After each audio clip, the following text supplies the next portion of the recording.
තෙරුවන් සරණයි පින්වත් හැමදෙනාටම මේ වෙලාවෙත් I am Buddhist YouTube නාලිකාවත් එක්ක එකතු වෙන ඒකරාශී වෙන සහ ධර්මයේ බෙදා හදා ගන්නට සූදානම් වෙන හැමදෙනාටම යහපතක්ම වේවා කියලා ප්‍රාර්ථනා කරනවා. මේ වෙලාවේ අපි බොහොම වැදගත් සහ ඔබ පෙර නොඇසූ කාරණයක් සාකච්ඡාවට බඳුන් කරන්නට සූදානම් වෙන වෙලාව.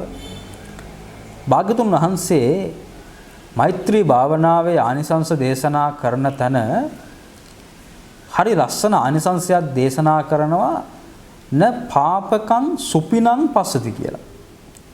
සුපින කියලා කියන්නේ සිහින වලට. සංස්කෘත වලින් ඒවට ස්වප්න කියලා කියනවා. හින්දියෙමුත් එහෙම තමයි කියන්නේ. සිංහලෙන් අපි සිහින කියලා කියනවා, පාලියෙන් සුපින කියලා කියනවා. එතකොට මේ සිහින අපි හැමෝම දැකලා තියෙනවානේ. භාග්‍යතුන් වහන්සේ පෙන්වන්නේ න පාපකං සුපිනං පස්සති, මෛත්‍රී භාවනාව කරන කෙනා පෞකාර හීන දකින්නේ නැහැ කියන එක. පැහැදිලි තරකයක් තියෙනවා. මෛත්‍රී භාවනාව කරනවා නම් එයාට පෞකාර හීන පේන්නේ නැත්තම් නොකරන කෙනාට පෞකාර හීන පේන්න පුළුවන්. තරකයක් නේ. මෛත්‍රී භාවනාව කරනවා නම් පේන්නේ නැහැ. හැබැයි කරන්නේ නැත්තම් පේන්න පුළුවන්. පේනවා. පැහැදිලි. එතකොට සිහින වලට පුදුමාකාර ඉතිහාසයක් බෞද්ධ සාහිත්‍යයේ තියෙනවා. සිහින දැකීම සම්බන්ධව, සිහින බැලීම සම්බන්ධව, සිහින සඵල වීම සම්බන්ධව ගොඩක් තියෙනවානේ. දැන් භාග්‍යතුන් වහන්සේ පහළ වෙනකොට මෞකුස පිළිසිඳ ගන්නකොටත් මහා මායා දේවිය සිහිනයක් දැක්කයි කියලා කියනවානේ. සුදු ඇත් පැටියෙක් නෙළුමක් අතින් අරගෙන හොඩෙන් අරගෙන ඇවිල්ලා එතුමියගේ කුසට ඇතුල් වෙන දර්ශනයක් සම්බන්ධව කතා කරනවා. ඊට පසුව බෝසතාණන් වහන්සේගේ චරිතය තුලත් ගද්දී බෝසත් අවදිය තුල සිහින පහක් දකිනවා බුදු වෙන්න ආසන්න.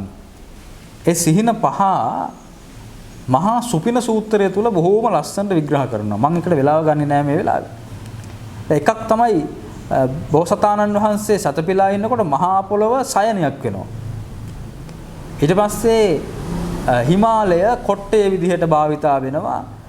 ඊට පස්සේ නැගෙනහිර පැත්තට දකුණු අත දාගෙන බස්නාහිර පැත්තට වම් අත දාගෙන මහා සයුර ඉක්මවලා දකුණු සයුර ඉක්මවලා දෙපා යුග තියාගෙන භාග්‍යතුන් වහන්සේ බෝසතාණන් වහන්සේ කාලේ සිහිනෙන් පෙරුණයි කියලා කියනවනේ. ඒ වගේ තේරුමුත් මහා සුපින සූත්‍රයේ දක්වනවා. මම ඔබට පෙන්වන්නේ මේක හොයන්න.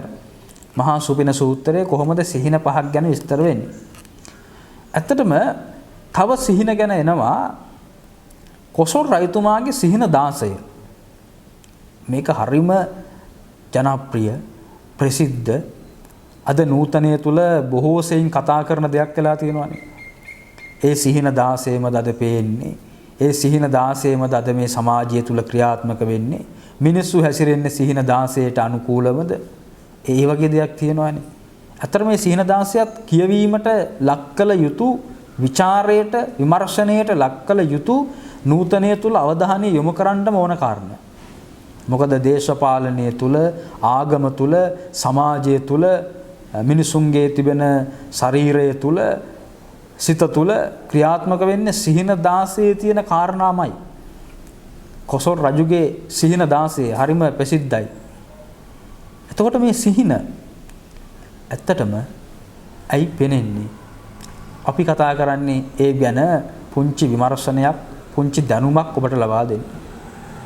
ඇත්තටම මේක මේ පැය ගණනක දිග ප්‍රස්තුතයක්, මාතෘකාවක්, කතිකාවක් වුණත් මම ඊටාම කෙටි කරලා ඔබට පුංචි දැනුමක් මේ වෙලාවේ ලබලා දෙනවා. සිහින දකින්න හේතු වෙන කාරණා මොනවද?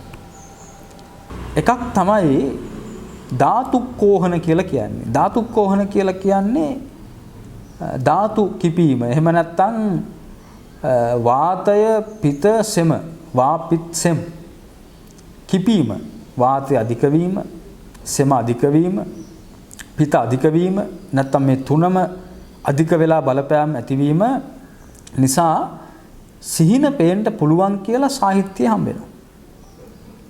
ඇත්තටම බෞද්ධ සාහිත්‍ය තුලත් මේවා කතා කරනවා. එතකොට මොනවද පේන හීන? සමහර කෙනෙකුට පේනවා උඩින් යනවා වගේ. පා වෙනවා වගේ. ඔබට අත්දැකීමක් නැද්ද? තියෙනවා. අත්දැකීමක් ඔබට තියෙනවා. සමහර සත්තු වන සත්තු පන්නගෙන එනවා. නයි පන්නනවා, වලස්සු පන්නනවා, සිංහයෝ පස්සෙන් එනවා. නේ ඔබ දුවනවට දුවන්න බෑ, දිවෙන්නේ නැහැ. ඊට පස්සේ කෑ ගහන්න උත්සාහ කරනවා, උදව් ඉල්ලනවා, ඒවා මුකුත් නැහැ.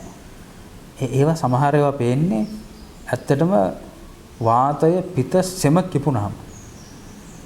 ඒ ශරීරයේ තිබෙන බාහිර දේවල් තුල සිත ක්‍රියාත්මක වෙන්න ගිහිල්ලා ඒ විදිහට අපිට සිහින පේන්න පුළුවන්. අන්න ඔබ දන්නවා දැන් එකක් තමයි වාතය පිත සෙම කිපුණාම ඇති වෙන්න පුළුවන් සිහින පේන්න පුළුවන්, සිහින දකින්න පුළුවන්. ඊට පස්සේ තව එකක්. අනිත් එක තමයි අනුපුබ්බ නිමිත්ත. අනුපුබ්බ නිමිත්ත කියන්නේ කලින් කරපුවා, කලින් වෙච්චෙව්වා, කලින් සිදුවීම් පේනවා. මොනවද කලින් සිදුවීම්? දැන් සමහර උදවිය ඉන්නවා දවල් කරපු බිස්නස්, දවල් කරපු වැරදි, හොඳ වැඩ ඔක්කොම හීනෙන් කියනවනේ. ඔයා මෙහෙම තමයි මට සල්ලි දුන්නේ, ඇයි ඉතුරු ටික දෙන්නේ නැද්ද? දවල් කරපු ප්‍රකාශ, දවල් සිදුවීම්, වැරදි වැඩ එහෙම සමහර වෙලාවට ඒවා කියවිලා ලොකු ප්‍රශ්න ඇති වෙලා තියෙනවා. ගෙවල් වල බිරිඳ විසින් සැමියා සැකකරන්න, සැමියා විසින් බිරිඳ සැකකරන්න දවල් තදින් හිතට වැදිච්චෙව්වා නැවත ප්‍රතිඋච්චාරණය වෙලා සිහිනේදී ඒවා ප්‍රකාශ කරලා සිහින දැකලා ප්‍රශ්නත් ඇති වෙලා තියෙනවා. ඒවට කියනවා මේ අනුපුබ්බ නිමිත්ත කියලා. කලින් වෙච්ච ඒවා. ඒ නිසා සමහර වෙලාවට එහෙම වෙච්ච දේවල් දවල් වෙච්ච ඒවා රැයට පේන්න පුළුවන්. ඊට කලින් වෙච්ච ඒවාත් පේන්න පුළුවන්. කලින් අපිට හම්බ වෙලා තදින්ම හිතට වැදිච්ච භෞතික දේවල්, එහෙම නැත්නම් මානුෂීය දේවල්, අපිත් එක්ක සම්බන්ධතාව පවත්වපු මිනිස්සු අපිට හීනෙන් පේන්න පුළුවන්. එතකොට සමහර වෙලාවට එහෙම කෙනෙක් හීනෙන් පෙනුනහම අපිට උපකල්පනයක් එනවා. මැරිච්ච කෙනෙක් වගේ නම් දන් ටිකක් දෙන්න. ඒකත් ඇත්ත වෙන්න පුළුවන්. ඒ කෙනාට උදව්වක් ඕන වෙලා එහෙම පේන්න පුළුවන්. ඊට පස්සේ අනිත් එක තමයි අපි දන්නවා දේවතෝප සංහාර කියලා එකක් තියෙනවා. දේවතෝප සංහාර කියලා කියන්නේ දෙවියන්ගේ බලපෑමෙන් පෙනෙන සිහින. දෙවියන්ගේ බලපෑම. දෙවියන් විසින්මුත් අපිට හීන පෙන්නනවානේ. දෙවියන් විසින් අපිට සිහිනෙන් විවිධ දේවල් කියනවා. එහෙම වුණාම සමහරු පහවදාර දේවාලයක් දානවා. ඒක වෙනම කතාවක්. නමුත් මේ කියන්නේ එහෙම එකක් නෙවෙයි, දෙවියන්ගේ බලපෑම සහ උදව් කිරීම සහ උදව් නොකිරීමුත් තියෙනවා. පුංචි කතාවක් අතරමැදින් කියන්න. රුහුණු රටේ නාගමහා විහාරයේ හිටපු හාමුදුරු කෙනෙක් මුන්වහන්සේ එක්තරා නුග ගහක් කපනවා සංඝයාගෙන් අවසර ගන්නේ නැතුව පුද්ගලයෙක් යොදවලා. මුන්වහන්සේ තමයි මැදිහත් වෙන්නේ. නාගමහා විහාරේ හාමුදුරුවෝ නුග ගහ කපපුවාම මේ ගහට අධිග්‍රහිතව හිටිය දෙවියෙක්. ඒ කියන්නේ එයාගේ විමානේ රුක් දෙවියෝ. සිංහලෙන් ගත්තොත් ගස් දෙවියෝ. එතකොට මේ ගසට අධිග්‍රහිතව රුකට එහෙම නැත්නම් රුක් දෙවියෙක් විදිහට හිටපු මේ දෙවියා තමන්ගේ විමානයේ කැඩීමේ කනගාටුව, වේදනාව ගයක් කඩලා දානවා වගේ හාමුදුරු කෙනෙක් මේ වේදනාව හින්දා පලිගන්න කල්පනා කරලා මොකද්ද කළේ? හාමුදුරුවන්ට හීනෙන් ඇවිල්ලා කිව්වා ඔබ වහන්සේට උපස්ථාන කරන රජතුමා දවස් 7කින් මැරෙනවා. මම දෙවියෙක් මේ පණිවිඩය හිටෙතුමට දෙන්න. හාමුදුරුවෝ හීන් දාඩිය දාලා උපස්ථායක රජතුමාට ගිහිල්ලා බිරින්දෑවරුන්ට කියනවා රජතුමා දවස් 7කින් මැරෙනවා කියලා දෙවියෙක් හීනෙන් කිව්වා. අපි රජතුමා ආරක්ෂා කරගන්න.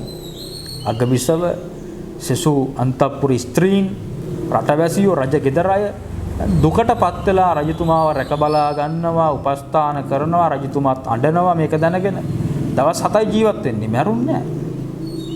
බොරුවක් කිව්වේ. පලිගන්න. මොකක්ද උනේ අන්තිමට? රජතුමා හාමුදුරුවන්ගේ අත් දෙකයි කකුල් දෙකයි කපලා දානවා බොරු කිව්වයි කියලා. එහෙම දේවල් වෙන්න පුළුවන්. දෙවියන් මඟ පෙන්වනවා, නිදහම් තියනවා. අර ගංගාව තරණය කරන්නට මේ උමග ඇතුලෙන් යන්න නිකම් පෙර සංසාරේ තරහකාරයෙක්වත් එහෙම දෙවියෙක් කියලා ඉපදිලා මග පෙන්නුවොත් එහෙනම් මැරිලා යන්න වෙන්නේ. ඒ නිසා පරිස්සම් වෙන්න. අනිත් එක තමයි ඊට පස්සේ වෙන්න තියෙන ඒවා පුබ්බ නිමිත්ත කියලා කියනවා. කියන්නේ හතරවෙනි කාරණේ. ඒ කියන්නේ පුබ්බ නිමිති කියන සිහින අනිවාර්යයෙන්ම සිද්ධ වෙනවම තමයි. එහෙමයි සාහිත්‍යයේ විග්‍රහ කරන්නේ. එහෙමයි ඒ ගැන කතා කරන්නේ. පුබ්බ නිමිත්ත කියන්නේ ඊළඟට වෙන්න තියෙන ඒවා, අපිට වෙන්න තියෙන ඒවා, ඥාතියින්ට වෙන්න තියෙන ඒවා විවිධාකාර ස්වරූප වලින් පේන්න පුළුවන්. එතකොට සිහින ਵਿਚාර පිළිබඳව තියෙන තැන්වලදී අපි ඒවා කියව ගන්න ඕන, දැනගන්න ඕන. දත් ගැලවිලා තියෙනවා වගේ දැකපුවාම මොකද වෙන්නේ? ඒවා සිහින ਵਿਚාර සම්බන්ධව තියෙන ග්‍රන්ථවල හම්බ වෙනවා. ඒ වගේ ඇතම් සත්‍යයකුත් තියෙනවා. කොහොම හරි පුබ්බ නිමිත්ත කියන සිහිනනේ දැක්කේ බෝසතාණන් වහන්සේත්. කොසල් රජතුමා දැක්කෙත් ඒවා. මහා මායේ දේවිය දකින්නෙත් ඒවා අනිවාර්යෙන්ම සිද්ධ වුණා. අද කොසල් රජතුමාගේ හීනදාසය රටතුර කියවෙනවා. අපි යමු තව ටිකක් එහාට බටහිර රටක් ගැන කතා කරන්නට. මහා ඇලෙක්සැන්ඩර් රජතුමාගේ බිරිඳ දවසක් හීනෙන් දකිනවා එතුමාගේ ප්‍රතිමාවකින් රුධිරය ගලාගෙන යනවා. ඇලෙක්සැන්ඩර් රජතුමා මේ රුධිරය ගලාගෙන යන සිහිනය පිළිබඳව බිරිඳගෙන් අහලා hina වුණා. නෑ මට එහෙම වෙන්නේ නෑ. හැබැයි බිරිඳ කිව්වා ඊයේ රෑ පාන්දර යාමේ මම මේ වගේ හීනයක් දැක්කා. ඔබතුමාගේ ප්‍රතිමාවෙන් රුධිරය ගලනවා, අද වැඩට යන්න එපා. රාජ මන්ත්‍රණයෙන් රාජ සභාවට යන්න එපා. මට ඕව පේනවාට කරන්න දෙයක් නෑ. මම යනවා කියලා ගියා. අන්තිමට මොකද උනේ? පිටිපස්සෙන් ඇවිල්ලා මිනිස්සෙක් කඩුවකින් කොටලා ඇලෙක්සැන්ඩර් රජතුමා මරලා දානවා. බිරිඳ දැක්කේ ඒ සිහිනය. ඇමරිකාවේ හිටිය ජනාධිපති කෙනෙක් එබ්‍රහීම් ලින්කන් ජනාධිපතිතුමා හීනයක් දකින අප්‍රේල් මාසෙක. අප්‍රේල් මාසේ දැකපු හීනේ අමුතු හීනයක්. දවල මන්දිරයේ කිසිම කෙනෙක් නැති සොහොනක් බවට, ඉස්බිමක් බවට පත් වෙනකොට එක කාමරයකින් කෙඳිරියක් ඇහිලා ගිහිල්ලා බලනවා මොකක්ද ඇහෙන්නේ කියලා. ඇහෙන්නේ කියලා බලනකොට යම් කිසි කෙනෙක් මිනි පෙට්ටියක දිගා වෙලා ගිහිල්ලා ඇහුවා ලින්කන් ජනාධිපතිතුමා ඔබ කවුද? මම ඇමරිකානු ජනාධිපති. ඒ සිහිනය පෙනුනේ එතුමා ගැනමයි. එතුමා දවස් 7යි ජීවත් වුණේ. එතුමා මරණයටපත් වෙනවා වෙඩි පහරකින්. එබ්‍රහීම් ලින්කන් තුමා. එතකොට මෙවැනි සිහින අපේ ජීවිතය තුළ ඔබට මට අත්දැකීම් තියෙනවා. පවුලේ අය නැති වෙන්න ලං වෙලා. එහෙමත් නැතිනම් භයානක සිහින ඔබට පෙනිලා තියෙනවා. සිහින පෙනීම නැති වෙන්නේ රහත් වෙනකොට පමණයි. ඒක හොඳට මතක තියාගන්න. යම් කිසි කෙනෙක් මහා රහත් භාවයට පත් වෙනකම් සිහින පේනවා. රහතන් වහන්සේලාට හීන පේන්නේ එකම පිරිසයි ලෝකේ ඉන්නේ රහතන් වහන්සේලා පමණයි. සිහින දකින්නේ නැත්තේ අනිත් හැමෝටම සිහින දකින්න සිද්ධ වෙනවා. එහෙනම් අපිට දකින්න සිහින, නින්දේදී දකින්න සිහින සුන්දර කරගන්න ඕනි නම් කරන්න වැඩපිළිවෙලක් තියෙනවා. එතකොට ඒ වැඩපිළිවෙල තමයි බුදුහාමුදුරුව පෙන්නවා මෛත්‍රී භාවනාව. හරි සරලයි. හරි සරලයි. මල්වතු, යන්වතු, ගෙවතු, සුන්දර තැන් දකින්න පුළුවන්. දකින්න පුළුවන්. ඇයි සුන්දර සිහින දකින්නම ඕනි? සිහිනවල දකින්න දේවල් තුල කුසල් අකුසල් සිද්ධ වෙනවද? ප්‍රශ්නයක්. ඔබට ඇති වෙලා නැද්ද එහෙම ප්‍රශ්නයක් හීනෙන් පේන දේවල් පවුද පින්ද කියලා? දැන් ඔබ කාට හරි කොටනවා පිහියකින්. කෙනෙක්ව මරනවා. ඔබ මල් පූජා කරනවා.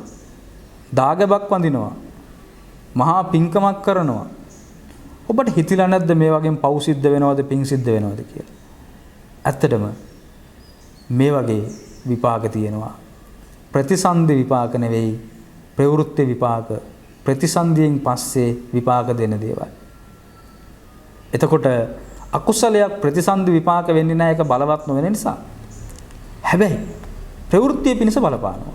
කුසලයක් ප්‍රතිසන්දිය පිණිස බලපාන්නේ නැති බව ඇත්ත. හැබැයි ප්‍රවෘත්තිය පිණිස බලපානවා.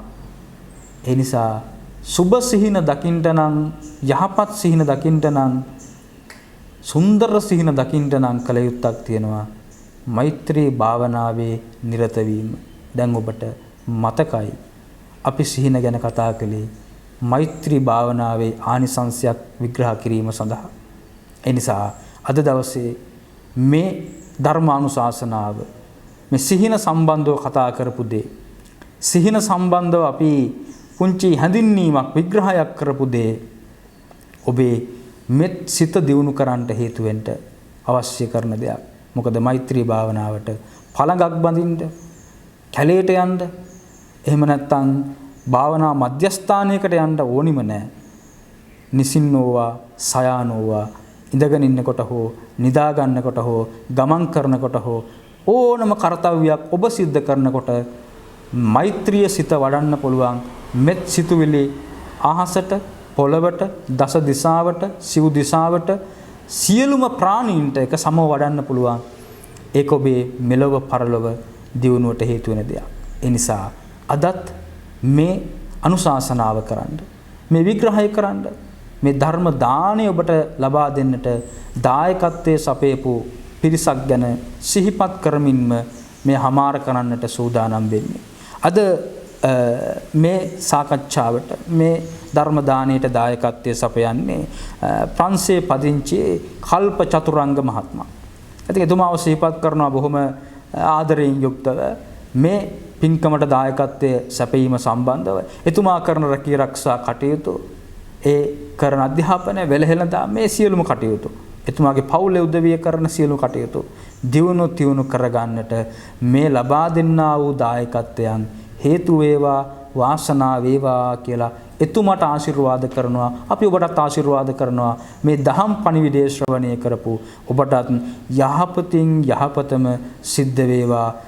ඒ වගේම තමයි මේ I am Buddhist YouTube නාලිකාවේ කටයුතු නිෂ්පාදනය කරන, මේ කටයුතු කරන කාර්ය මණ්ඩලයේ හැම දෙනාටම චිරජීවනයේ ලැබේවා. මෙවැනි ධර්ම දානයන් රටට ලෝකයට සිද්ධ කරන්න ඔවුන්ටත් පිං සපිරේවා කියලා අපි ආශිර්වාද කරනවා.